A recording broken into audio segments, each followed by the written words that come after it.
Depending on who you ask, opinions of Facebook generally fall into two camps. A generational defining and world-altering creation that has made it easier than ever to stay in touch with anyone, anywhere, or a time-wasting monopolistic skid mark on society that's run by a robot masquerading in a man costume who is slowly taking over the world and has ruined the idea of what it means to be friends with someone. I'll give you a hint, it's both. That is going on the ribs. Sweet Baby Ray's. Sweet Baby Ray's. The Sweet Baby Ray's. Sweet Baby Ray's is very good. Sweet Baby Ray's. Sweet Baby Ray's. We have just applied the Sweet Baby Ray's. Sweet Baby Ray's. Sweet Baby Ray's. Maybe throw some Sweet Baby Ray's on the ribs and take it from there. Love it or loathe it, Facebook has become part of the lexicon of nearly the entire world at this point. It's one of the most controversial, culture-shaping forces of the 21st century. Its origins have been well documented, but nowhere more famously than in the Academy Award-winning film The Social Network. Based on the book The Accidental Billionaires by Ben Mesrick, a gossipy, dramatized recounting of Facebook's birth, this tells the story of the monster's creation, the actions and decisions made by the players involved, and the lawsuits that followed in the wake. It's a story of ambition, class warfare, social standing, friendship, jealousy, and ultimately betrayal. Oh, and lots of cool nerds doing, like, cool nerd stuff. It's slightly obnoxious that they only let you view one picture at a time, and there's no way I'm going to go to 500 pages to download pics one at a time, so it's definitely necessary to break out Emacs and modify that Perl script. Exactly. Cool. But underneath that, this is a story about rejection, about what happens when a hyper-talented loner gets snubbed by the very people he craves validation from. It's about how greatness can be born not out of inspiration, but out of spite. How once you've clawed your way to the top, you'll burn the rope behind you just to keep anyone else from climbing. It's also a sharply written, brilliantly acted, and eerily prescient movie that I revisit every year or two. This perfectly encapsulates that early 2010s feel, and also weirdly sort of plays out the way the decade did as a whole for a lot of us. An exciting party at the beginning where all sorts of things feel like they could be possible, before everyone's real feelings are revealed by the end and it all blows up and everyone's just pissed off at each other. But Facebook has nothing to do with that, right? That's right. Before we dive in, yes, we have covered this before. It was the first ever video I made for this channel, and in retrospect, that video looks and sounds like a beta version of what the real story would actually turn into. Since then, however, much like Zuck evolving into his T800 model form, my skills as a creator have improved drastically, and so I have begun the work of remastering my older videos into proper and better polished versions. Also, since YouTube decided to recently allow for a copyright tag to be slapped on the original upload, after 3 years of existence, thanks a lot, dicks, it felt apropos in that context for this one to be the next to be remastered. Now, if you haven't seen it, the original video had basically a nearly 20-minute long history lesson on the invention and the emergence of the internet. I did this initially with the thought that there would be a delicious little parallel that could be drawn between the creators of the internet and all the parties involved that claim to have come up with the idea for Facebook, but ultimately it was just too dry and I think turned people away. So we won't be retreading that 20-minute detour into dial-up and DARPA. Go outside, nerd. Get out. Go. I ain't got time to be distracted by your worthless chime-ins. Go on. But if you want to hear me tell that story, or if you need something to put you to sleep some night, it's there. What has remained is the majority of my original analysis on the movie from my first video, where we compare the events on screen versus what really took place. But we're also going to tread into some new territory because there is just a lot of shit to add that has gone down since the original upload. Let's just say it's only gotten more complicated. Part origin story, part cautionary tale, all for the algorithm. I need the algorithm. Let's crash the metaverse and find out the real story behind The Social Network.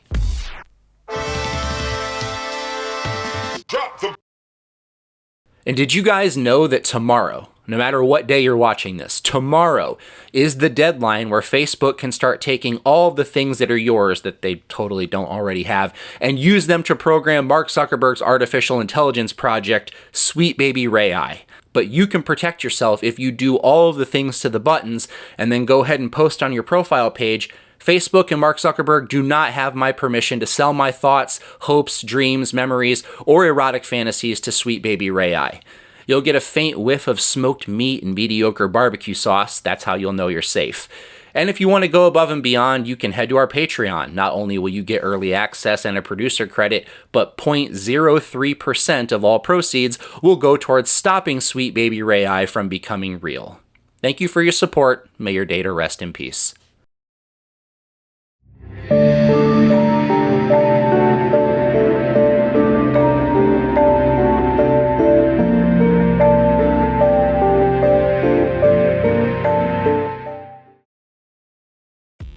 Now, before we start judging the accuracy of this, context is king, and it's worth noting some surrounding the creation of its source material, The Accidental Billionaires. At the time, its writer Ben Mesrick had recently written a book called Bringing Down the House that was later adapted into the movie 21, and he is contacted by a mysterious person claiming to know who actually invented Facebook, and that no one had ever heard of him. Intrigued by this, Mesrick agreed to meet, and this would be the first time that he would meet Eduardo Saverin. Eduardo was Mesrick's secret source, spinning a tale as scandalous as it was strategic, because as it turns out, he wasn't just telling stories, he was playing chess. This move was leverage in his lawsuit against Mark, and it worked. Once the lawsuit settled, Eduardo ghosted Mesrick harder than a bad Tinder date, and the book became a one-sided dramatization stitched together from fragments and best guesses. That's why Mesrick admits in the foreword, some of it is fiction. The Winklevi and Sean Parker got their say, Zuck wouldn't touch it, and so the movie we got, as sharp as it is, sort of plays out like one side of a two-sided story. Or I guess two sides of a three-sided story, or possibly if you can see that the truth is a separate side of every story, then it could be... And... Yes, sir. Punch me in the face. Go ahead. Anyway, the point is, that's not the whole story. As a companion piece, if you want the Zuckerberg-approved version, check out The Facebook Effect by David Kirkpatrick. It's cleaner and more corporate, as it definitely got the run-through of the PR rinse cycle, but it reads like Mark's side of the story. And while I can spare you the history lesson of how the internet came to be, to understand how Facebook took over and to truly answer the whole question of did Mark steal the idea, one thing you must understand is that Facebook didn't just spring out of the void. It was simply the next evolution of a digital arms race.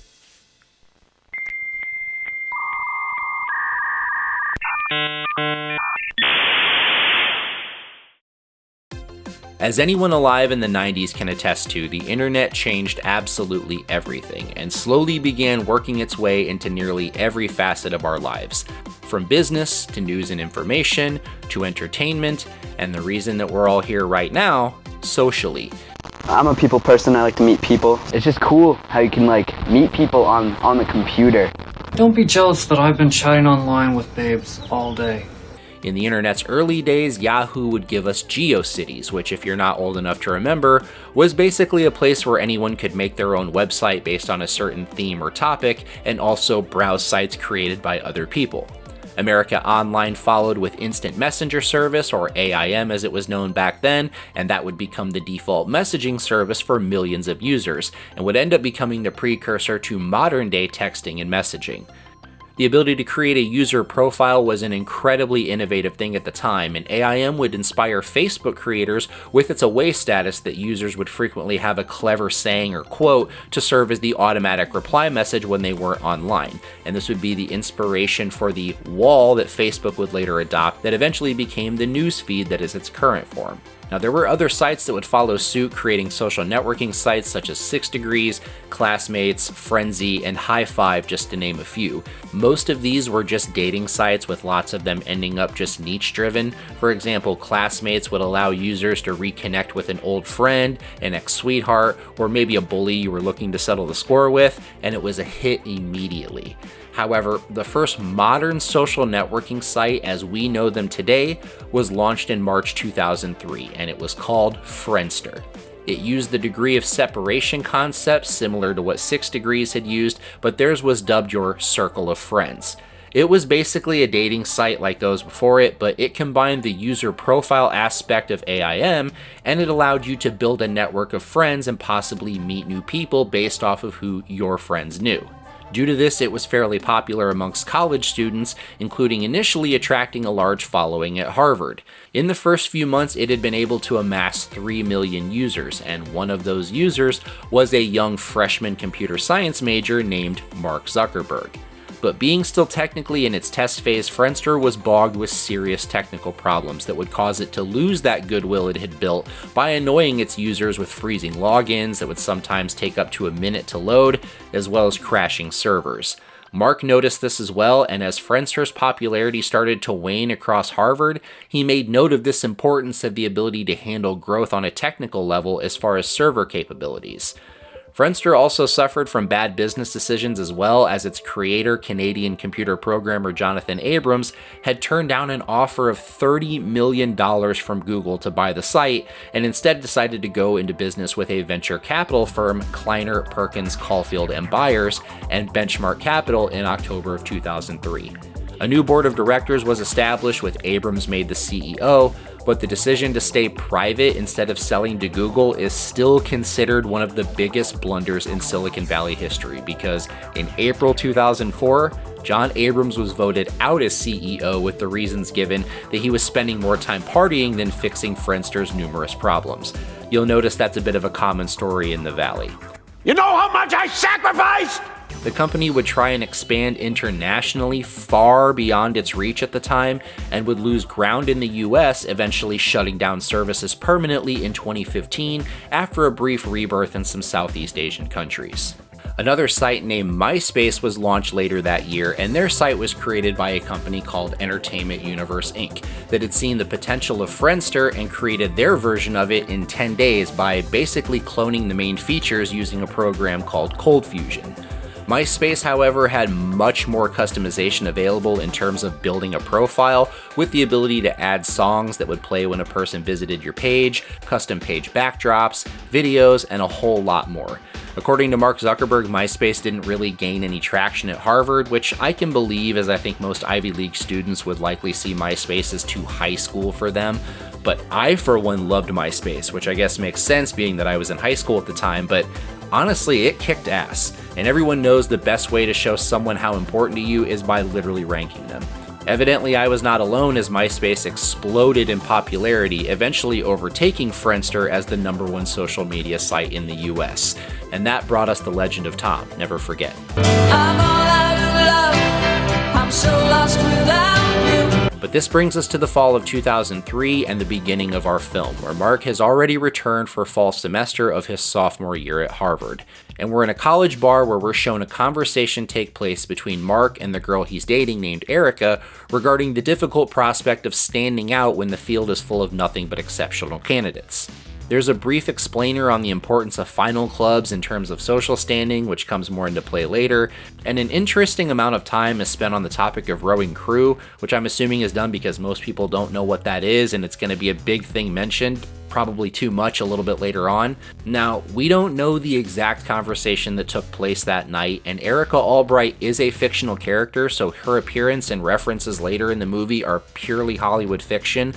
But what we do know is that on that night, Mark stormed back to his Kirkland Hall dorm, proceeded to get drunk, and blog. Jessica Alona is a bitch. I need to think of something to take my mind off her. And this something would develop into Face Mash, a Hot or Not style site comparing pictures of two Harvard students and inviting the users to click on who was more attractive.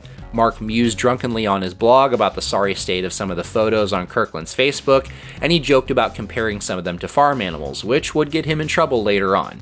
Now this, along with the quote used on the homepage, set the tone for the site right off the bat. Were we let in for our looks? No. Will we be judged by them? Yes. And he obtained most of the photos for the site the way that were shown by hacking all of the 12 different houses of Harvard's Facebooks.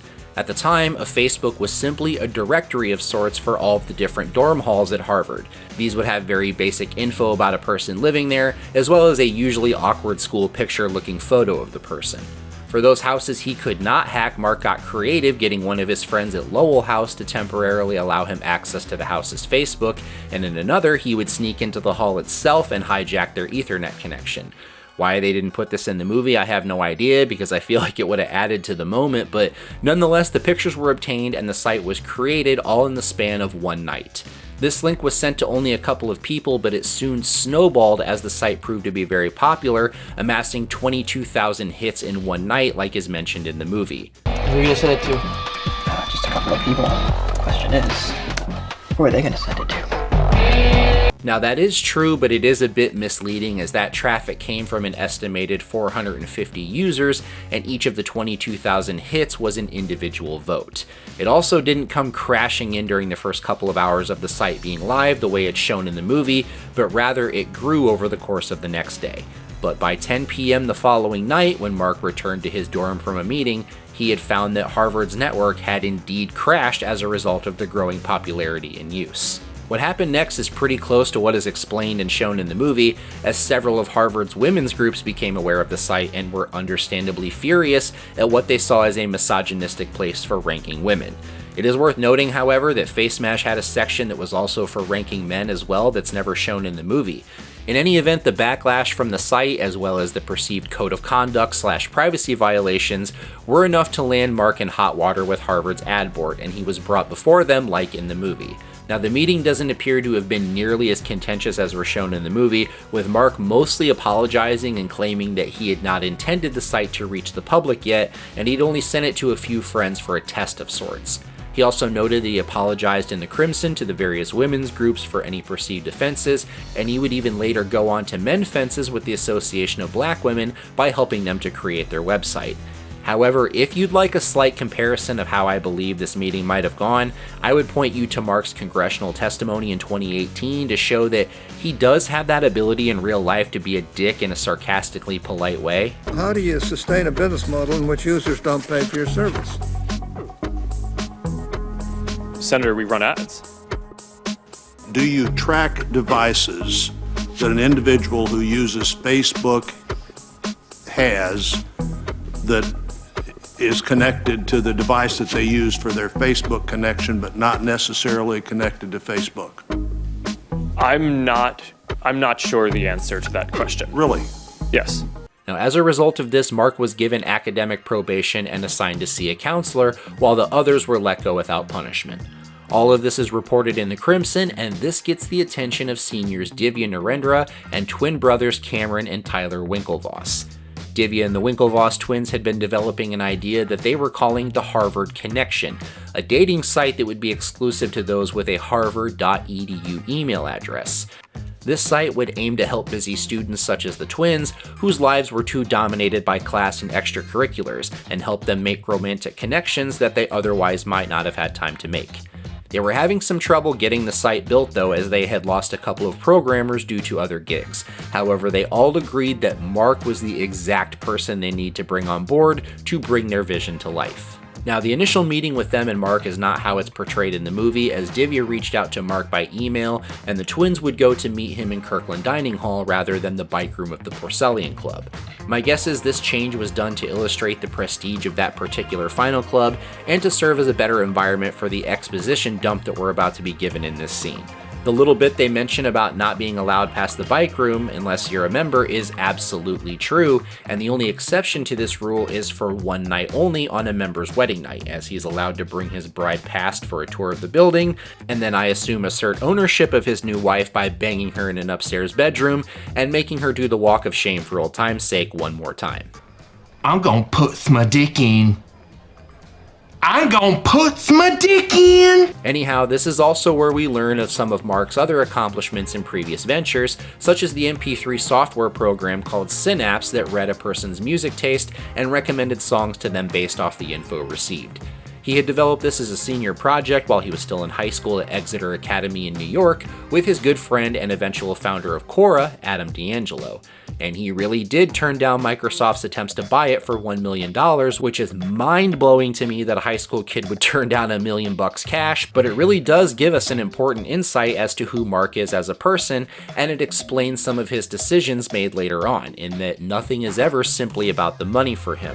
We're also briefly told about Course Match, which Mark had developed in the first week of his sophomore year at Harvard as a way to help determine what classes to choose based on what classes your friends or a possible romantic interest were also taking. As we see in the movie, Mark agrees to build the site, but is always very careful if he talks about this now to make it known that he had lots of projects going on, none of which he was solely committed to. Which brings us to the scenes of the dual litigations that act as the movie's framing device. Now, we'll talk a little bit more about these later, but one thing I want to cover is what happened next, as we're shown this is when Mark goes and pitches his idea for what would become Facebook to Eduardo. It was called The Facebook then.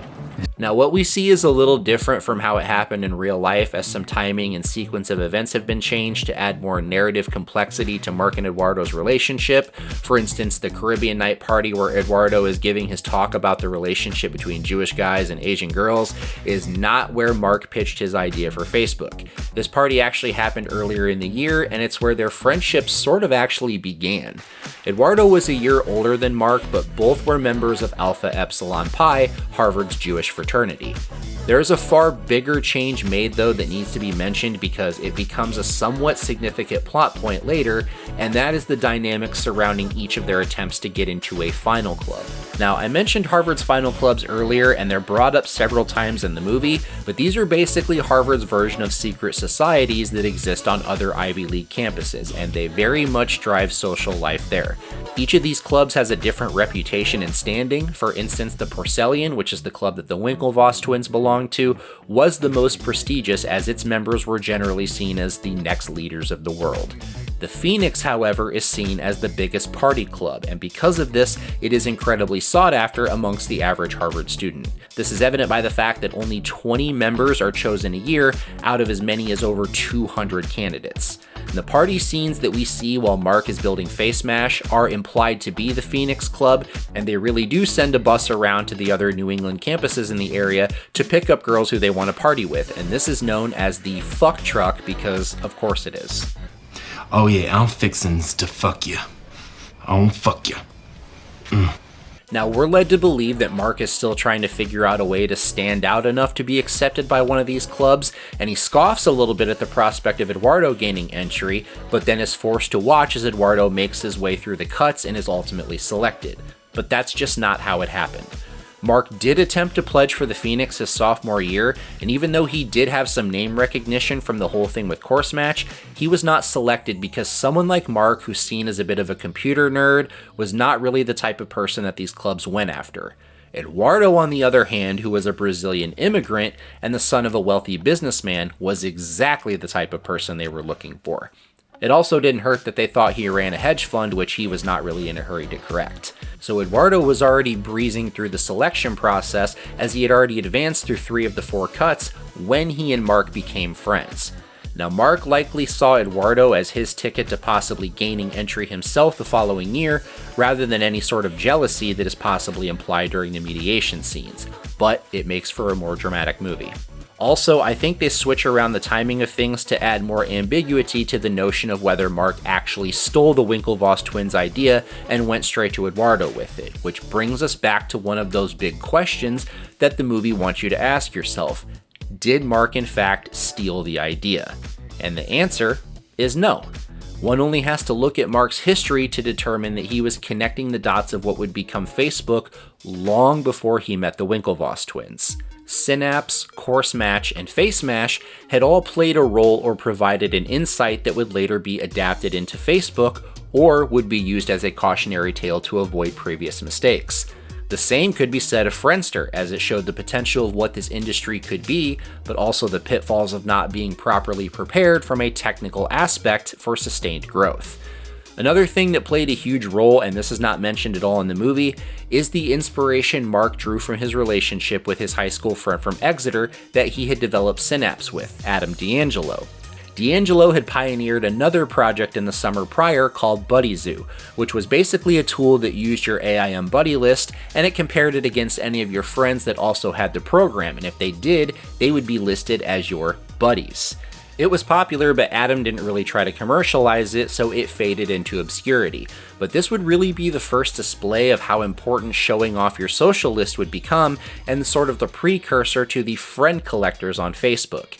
This would also inspire the mutual friends and people you may know features that we know today. So as you can see, really Facebook could be described as the final form of all of Mark's other projects and information that he had taken note of. If there's anything that could be said was a borrowed concept from the Winklevoss idea, was that exclusivity that a Harvard EDU email address brought.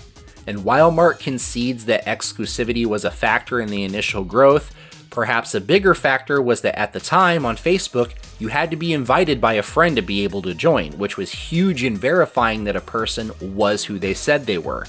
Now, if you've ever sold something through Marketplace or been scammed into giving someone your phone number so they can open a Google phone account, you know that feature's train has long since sailed. However, at the time, this was a huge deal, as MySpace would unfortunately later find out the hard way and would cost them in the long run, helping to contribute to their downfall.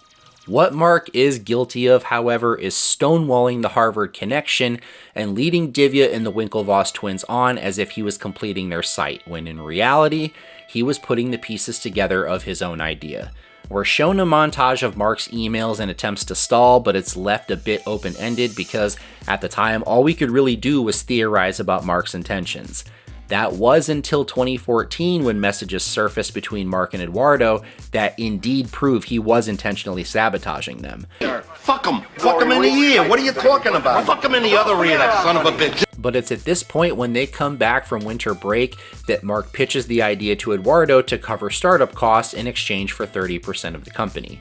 The Facebook.com would officially launch on February 4th, 2004, and with some help from Eduardo's membership to the Phoenix and the access it gave, it would absolutely take Harvard by storm, gaining 650 members in its first 3 days.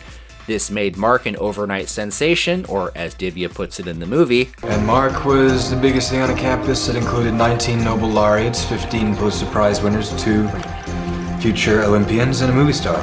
Who's the movie star? Doesn't matter. It did to me. It was Natalie Portman, by the way.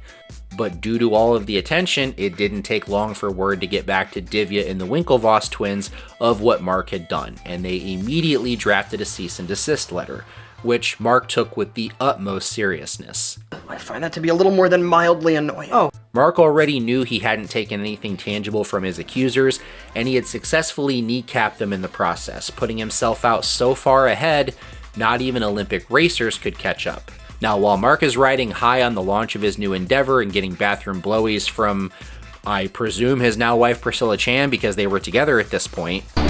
Sweet. Something else was curiously happening on the exact same day. But to fully understand it, we need to rewind just a bit back to right before our movie's timeline. Shortly before Mark is about to come back to school and get so pissed about being dumped that he fulfills his destiny to ruin all of our lives, somewhere deep in the bowels of the US military's Mad Science Division, DARPA, someone had a bold, creepy, visionary idea. What if we could record everything? The idea was that with enough data, you could not only track someone's life, but maybe even predict their decisions. You know, for national security purposes. What the fuck did I do wrong? Tell me! They called this project LifeLog. LifeLog's aim was to digitally catalog an entire human life. I'm talking calls, emails, texts, locations, photos, biometrics, web searches, your first MySpace post, your 3 a.m. you up texts, all of it. A perfect, searchable, digital soul. Stuff that a surveillance state's wet dream is made of. And it wasn't just some Black Mirror fever dream. This was real. Funded, staffed, ready to go. The goal? Train an artificial intelligence to understand people by watching them live. Across every measurable input. A permanent electronic diary of your life. One that could help train AI to think more like a person. DARPA pitched it as an enduring cognitive assistant, a helpful little algorithm to learn your patterns. But the backlash was instant and vicious. Privacy hawks freaked out. William Safire wrote a scathing New York Times op-ed calling it a cyber diary from hell. The media dubbed it an Orwellian cyber panopticon. Wired tore it apart, but DARPA tried to spin it. It's for science, it's for science. But the public was not buying it. And the outrage burned so hot that when DARPA's other surveillance baby, Total Information Awareness, got torched by Congress, LifeLog became collateral damage. So DARPA blinked, and on February 4th, 2004, they killed the program, stating a change in priorities. And again, that axe came down, I cannot stress this enough, the same day Facebook launched. Do you understand that? Serious crap! I'm sick of being social engineered. It's not funny! Now, to be fair, there is zero hard evidence that DARPA built Facebook, but the timing is super suspicious without a doubt. And, you know, if DARPA had wanted to continue their project without the whole government surveillance branding issue, their dream startup might have looked a lot like Facebook. Voluntary data mining on a global scale. And one of the minds behind LifeLog even admitted to chatting with early Facebook folks about their timeline feature. LifeLog's creator Douglas Gage wasn't trying to create a spy tool. This was a noble effort to catalog life and understand memory. He said users would control their own data and that he envisioned something closer to an AI diary rather than a digital cage. But the government flyers that were promoting LifeLog do not help his case when they are out here bragging that the system could infer your routines, habits, and relationships. How'd that get in there? And then, poof, LifeLog's gone. Facebook's in. Surveillance state isn't dead, it just gets a sleeker UI and starts asking you to tag your friends. And ironically, we do end up with a life-logging society. We just handed the job to Silicon Valley instead of the Pentagon. Facebook, Google, Instagram, TikTok, Apple Watches, Alexa, Palantir, these things track what LifeLog only dreamed of. And we said yes to it all. And so that begs a question that should probably keep you up at night. If LifeLog was the surveillance system that we rejected, what exactly are we living in now?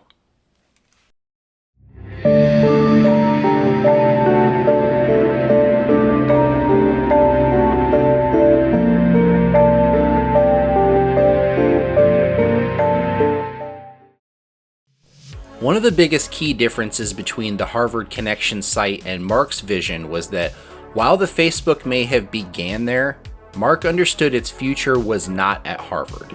In this century, legacy is built in Silicon Valley, where if you move fast enough, no one cares who you screw over.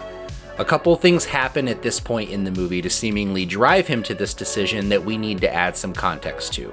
One of them is a snippet of a Bill Gates speech at Harvard that really did occur, but it's made into a much bigger deal in the book The Accidental Billionaires because it's painted as the moment that inspired Mark to drop out of Harvard, which according to other sources is just not accurate. Also around this point, we see Mark attempt to make good with Erica while simultaneously name-dropping his new venture that maybe she's heard about, no big deal or anything. Good luck with your video game. And it's this scene that the film positions as the catalyst for Mark wanting to expand to Yale, Columbia, and Stanford. Why Stanford? Why do you think? I'll tell you exactly why. It's because the intent was always to expand to the other Ivy League schools first, and these three were just chosen as the first targets because each already had some sort of a burgeoning social media program similar to what Facebook was trying to accomplish. Mark figured by testing his project in a trial-by-fire situation against real competition, it would show what kind of legs this thing really had. This scene also plants the seeds of the real divide between Mark and Eduardo over monetizing the site, and I'll give the film credit, they get this mostly right. Eduardo was pushing to monetize, and while Mark wasn't completely opposed at first, he'd always been more drawn to the idea of building something cool. And Eduardo had good reason to worry. After all, we're talking about the guy who once turned down $1 million offer in high school. Meanwhile, Mark knew that in the world of social media, cool was currency, and a site dripping with ads wasn't cool. Craigslist and Wikipedia were also both thriving with anti-corporate models, and so Facebook looked poised to join them. In any event though, it is the expansion to Stanford that gives us our first introduction to Sean Parker.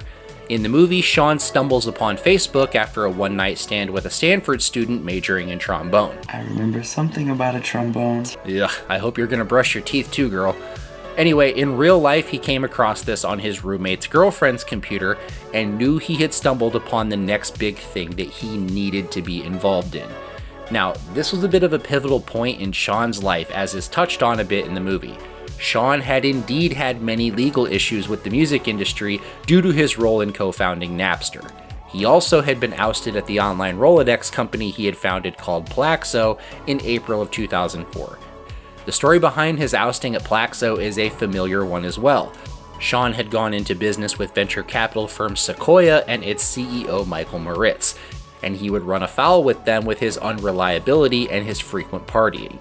This opened the door for a vote that would see him voted out of his own company. Now, these names are changed in the movie to Case Equity and Mitchell Manningham, which I'm guessing they maybe did to avoid a possible lawsuit, but it's a bit weird because they mentioned Peter Thiel and his hedge fund Clarium Capital by name later on when Sean introduces them to Mark. Speaking of Peter Thiel, it is worth noting that Sean had made some connections at Friendster, and he had gotten Thiel involved with them as well, but it was a bit too late to save them from their technical issues that had already set in. This shows just how much Sean was aware of how big the potential there was with this, as he calls it, once-in-a-generation holy shit idea, and the importance of landing at the ground floor of the company who would get this right.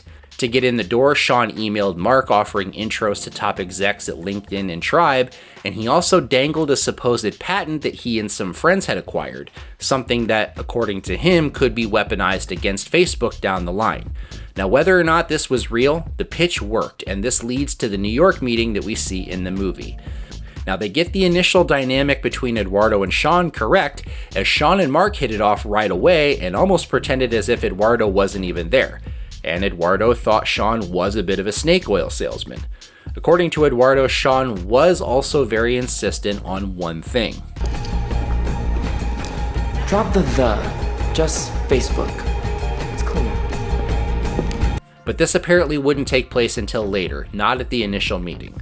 It's implied here that Sean sort of coerced Mark to come out to California as well, but in reality, there were several other reasons that played much more of a factor, but we'll get back to those in just a minute.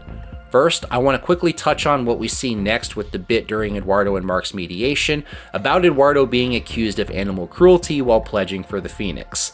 Now, the reasoning for this has changed in the movie, as the article outlining the charges paints a picture of prospective members being forced to torture and kill chickens as part of an initiation, so I understand why they changed that. But it's implied at different points in the movie as to who could have been the person that tipped off the Crimson about this. At one point, it's the Winklevoss twins, and at one point later, Eduardo accuses Mark. However, neither of these is true, as it was likely a prank pulled by some of the other Porcellian members against the Phoenix. Then we get the intern hiring scene. Now, Mesrick admits that he wrote this from scattered Eduardo anecdotes, and honestly, it feels like something that could have happened. But Dustin Moskovitz has called this version ridiculous, a cartoon compared to reality. And speaking of Dustin, one of the things that The Social Network doesn't really show at all is his role in the early days of Facebook's rise. In the movie, he's little more than a side character with just a few lines here and there and a minor presence throughout it, but in reality, Dustin played a critical role in the expansion to new schools, as it was his job to set up the registration procedure and do the logistical work to add each one to the system, each taking about a day and a half of hard coding to add. And he was also not the gifted programmer that the movie made him out to be, but really just someone who was just a hard worker and kept at the grind, willing to learn. I think not developing that character at all is just kind of a missed opportunity. Another one of those missed opportunities lies in the real reasons that Mark wanted to go out to California. Part of it was because, like we touched on earlier, Silicon Valley was always the promised land to him, as it was where many tech legends had forged their beginnings. But a bigger reason was because Mark's old high school friend Adam D'Angelo had gotten a sweet internship at EA, and he would play a big role in helping Moskovitz with the technical side of adding new schools to the site. But also, Mark had begun work on a separate project that's not mentioned in the movie, and he wanted D'Angelo on it with him. This project was called Wirehog, and it was essentially a mix of Facebook and Napster in that it was a peer-to-peer sharing service that would allow users not only to exchange music, but video and text files or any kind of digital information with approved friends on their lists. He had conceived this with another friend from Harvard named Andrew McCullum, who would later go on to become CEO of Philo. Wirehog would go on to become something that could have probably tanked Facebook had it not been averted, but I'll come back to that at the right time. But back to Eduardo. I get where he's coming from too. He was right to be concerned about Mark taking meetings in California without him. They had already had venture capitalists and software giants sniffing around campus that spring, but no one had showed them any real money yet, and Eduardo didn't want to miss his seat at the negotiating table. Now, staying in New York wasn't some coward's move either. He had just locked in an internship at a top investment firm, one that could offer valuable connections. And plus, someone had to pay for those rising server bills. Facebook wasn't printing money yet, and Eduardo's dad was breathing down his neck to pick something more stable. The situation may not have been ideal for them to be parted, but Eduardo figured that it was only temporary and Mark would be back in the fall. Once Mark is out in California though, he links back up with Sean Parker, but it's portrayed slightly differently in the movie. In reality, Mark, Dustin, and the interns had just come back from grocery shopping when serendipity strikes as they randomly run into Sean, who was moving into his girlfriend's parents' house after his lease expired. They reconnect, and that same night, Sean learns some nasty news. Plaxo's board had voted to withhold his stock from vesting. That meant he was not only getting booted out of his own company, he'd make nothing if it sold or went public. This was Sean's rock bottom, but it also meant he had nothing to lose and everything to gain by throwing his weight behind Facebook. It's admittedly not as sexy as rooftop zip lines and Victoria's Secret models in the club, but there you go. Now, let's talk about the missed opportunity that still pisses off the writer in me, and that is the regatta scene. Cameron and Tyler lose a close crew race to the Dutch. Oh, I just wanted him to tell me a couple more times how close the race was. Just brutally excruciating. And the movie treats this real-life event like a metaphor for losing the Facebook race. It's also this moment that it uses as the catalyst to end the hesitation to pursue Mark in federal court when they find out that Facebook has begun to expand internationally. In real life, the Winklevi had been hesitant to pursue it because they were very aware of the optics of how two massive jocks who are about to become Olympians accusing a computer nerd of stealing their idea looked, or as they put it, like my brother and I are in skeleton costumes chasing the Karate Kid around a high school gym. I think a better placement for this moment, however, would have been another scene described in The Accidental Billionaires, and it's something that is briefly mentioned earlier in the movie. At one point, Cameron and Tyler meet with the Dean of Harvard to try to get him to take action against Mark, and during it, they mention the rebranding of their site to be called Connect You, and that they had proceeded on with the launch. However, the actual rebrand to Connect You is described as an absolutely bitter moment by the three, as they launched what they knew was an incredible idea and that they thought rightfully belonged to them, but that they were just now too late to the party with. The book describes Divya projecting forced excitement and trying to make it seem like a massive deal, as if they actually had a chance to compete, but in reality, they all knew what this was. And this moment, this one, not some boat race, not a symbolic loss to the Dutch, but a cold, bitter launch of Connect You, this beautiful zombie of a project forced into the world just to prove that they could, that should have been the ignition point. Screw it. Let's gut the freaking nerd. Speaking of Connect You, a funny story I came across during my research happened right after the launch of the site, as apparently Mark hacked into the site and created a fake profile for Cameron, which let's just say was less than flattering. The next thing you see in the movie is Eduardo arriving in California after having been left on the tarmac in the rain by Mark to find Sean living in the house along with the team. We're led to believe Eduardo had no idea of Sean's involvement up to this point, but in reality, he knew Sean had been living there and he was never left at the airport. This scene is used, however, to escalate tensions between Eduardo and Sean and to grow the divide between him and Mark. We then see Eduardo freeze the accounts next to get everyone in California's attention, but this is missing a good bit of context. What really happened is best described, in my opinion, as Sean becoming clearly the better person suited to run the business end of things, and Eduardo holding his ground / letting his jealousy get the best of him. Sean would get the company in contact with a lawyer and begin lining up potential investors, but to do so, the company would need to be restructured. Even though Eduardo had been having small success in New York, there was no real money coming in yet, and it was becoming obvious he was not capable of securing the types of things needed to handle Facebook's growth. He was also becoming increasingly hard to reach or make decisions without the input of his father.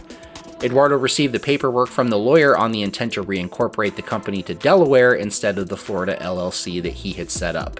This would be done in order to bring on new investors that Sean had potentially lined up. Now, Florida was where Eduardo's family lived and had been the reason he had chosen there for the LLC. However, Delaware has always been much more corporate friendly, and many companies choose to incorporate there for the tax benefits. However, from Eduardo's standpoint, he had put in all of the money up to this point, and Mark appeared not all that interested in making a profit anytime soon. He also saw Sean as not having any right to be making any sort of business decisions, since, according to him, he was the sole business end of the company. Because of this, in mid-July of 2004, he went and drafted a letter re-outlining his position, and he informed them that he would be using his 30% ownership stake to block Facebook from taking on more investors until formal papers were signed that legitimized his position, essentially forcing the guys in Palo Alto to kiss the ring. But when Mark did not respond in kind, Eduardo froze the account, and this move all but sealed his fate. Really? Oh, so that's how you're gonna play it. You gonna do this? Okay, fine. That's all I needed. That's all I needed for him to do that, and it became personal with me.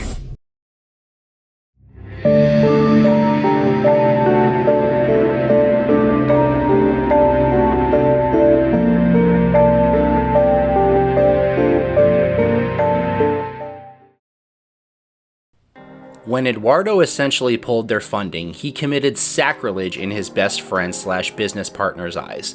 Without any money in the account to sustain servers and expenses, Facebook would soon crash and suffer the same fate as all those before it. Mark was also dealing with the Winklevoss lawsuit at the time, as well as another lawsuit not depicted in the movie. A different Harvard senior named Aaron Greenspan accused Mark of stealing his idea for the Facebook, which he called House System, and he had released prior to Facebook. He would later release a book called Authoritas, outlining all of the ways in which he thought not only Mark stole his idea, but also apparently Divya and the Winklevoss twins as well, because he also sued them. Details on this are a little sparse, however, if you're interested, Aaron himself gives a pretty good answer to the question on Quora that I would highly suggest going and checking out. But in any event, he must have had a decent enough case because Facebook did end up settling with him for an undisclosed sum. In an effort to deal with mounting issues and to keep Facebook running at the same pace, Mark cashed in his tuition money and kept the place afloat by himself for the time being. But this would not be able to be sustained forever, and this is where Sean Parker's experience in advising would prove to be invaluable, as he would help Mark navigate through the next couple of decisions that would be needed to be made in order to save the company. First, Sean does exactly what the movie shows. He puts Mark in touch with Peter Thiel, and while that introduction might have seemed like a golden ticket at the time, Thiel would later become something of a liability for Facebook, because at his core, Peter Thiel is a fucking freaky little weirdo with fucking freaky ambitions. You would prefer the human race to endure, right? You're hesitating. Yeah, well, yes? I don't know. I would, this is a long hesitation. This is a long hesitation. There's so many questions implicit in this. And, now he's currently helping the government turn his company Palantir into what is essentially a blackmail database. Yeah, the thing that was quite literally named after the magical crystal balls from The Lord of the Rings that let Sauron spy on everything, everywhere, all at once. That's cute. Mark knows about Palantir, don't you, Mark? I do. Do you think that Palantir has ever scraped data from Facebook? Senator, I'm not aware of that. But back then, Thiel gave Mark two incredibly important things. The first was the $500,000 angel investment that you see depicted in the film, but the second was far more useful, a blueprint for how to fuck over your best friend. I call it the carrot into a stick to the face plan. Thiel's money was dangled in front of Eduardo, and to get it, all he had to do was sign the papers to restructure the company, which he did. But the restructuring gave the board the power to issue new shares, and thanks to some clever maneuvering from Parker, Mark now had control of 3 out of the 5 board seats. In other words, the kind of control Parker didn't have at Plaxo when he got booted from his own company. With Facebook newly incorporated in Delaware, they then purchased the old Florida company, and Mark now had the power to start issuing shares to himself, Moskowitz, and Parker, while slowly diluting Eduardo right out of relevance. All of this was done in calculated steps, over several months under the radar. And by the time the trap had fully sprung, Mark no longer had to answer to anyone. You're not getting it. It's not clocking to you. It's not clocking to you that I'm standing on business, is it? Another critical thing Parker did was kill Wirehog dead in its tracks.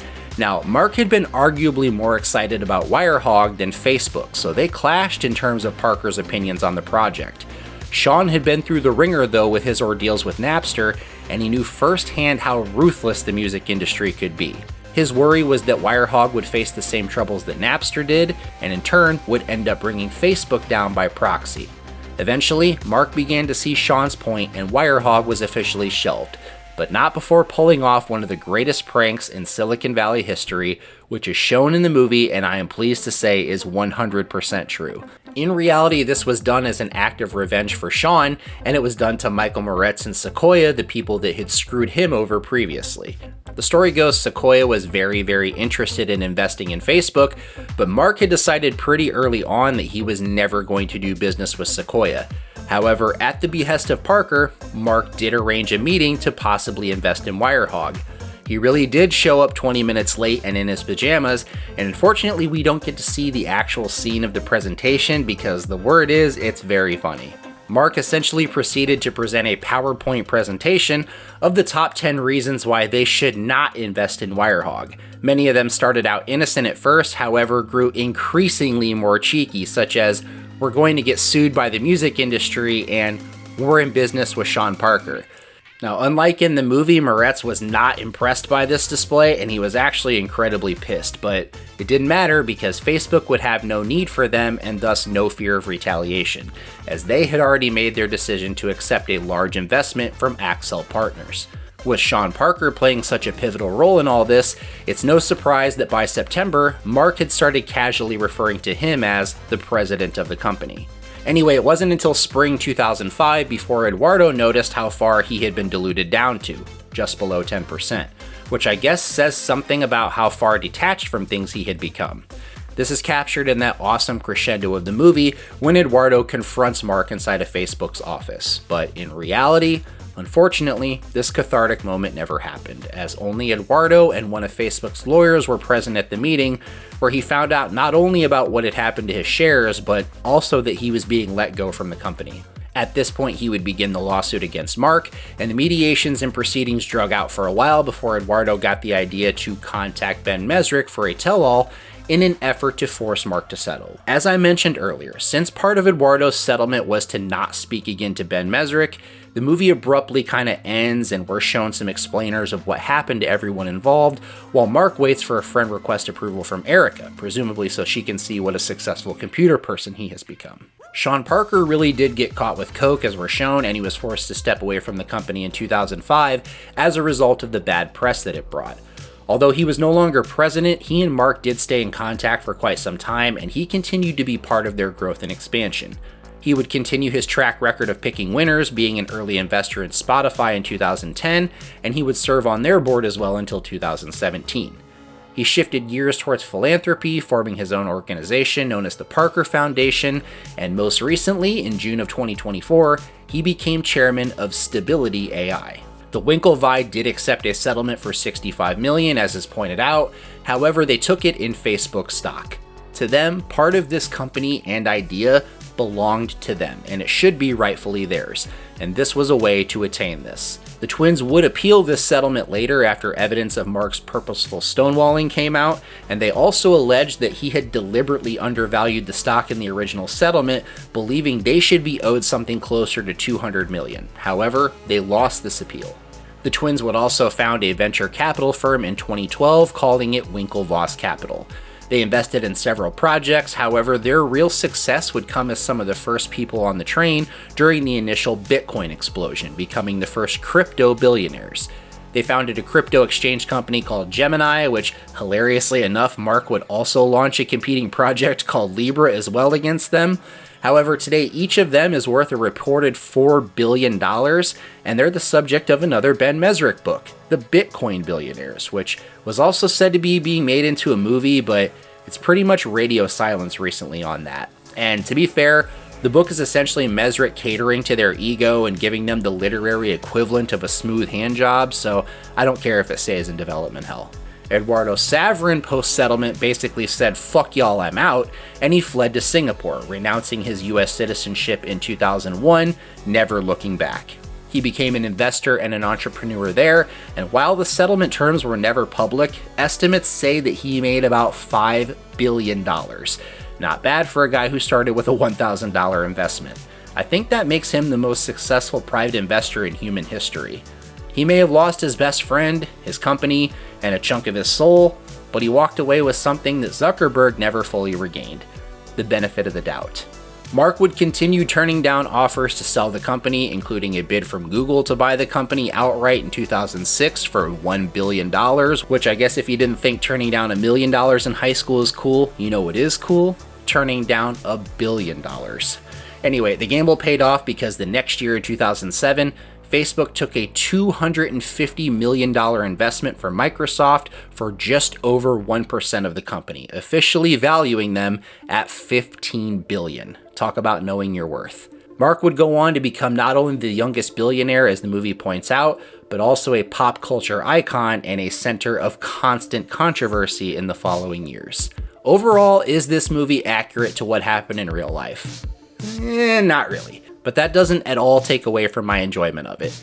A lot of the fault of this movie just happens to be in the time that it was made, because since 2010, Facebook and Mark Zuckerberg have grown to become entirely different entities than they were at the time this movie was made. So it ends up feeling like a bit of a period piece, as many of the discussions that we would want to have today, centering around censorship and the like, are unfortunately not touched upon in this movie. But that's where we get to come in. Still, Sorkin's script nails the personality better than it does the history. The Winklevi really were the gilded men of Harvard that were shown.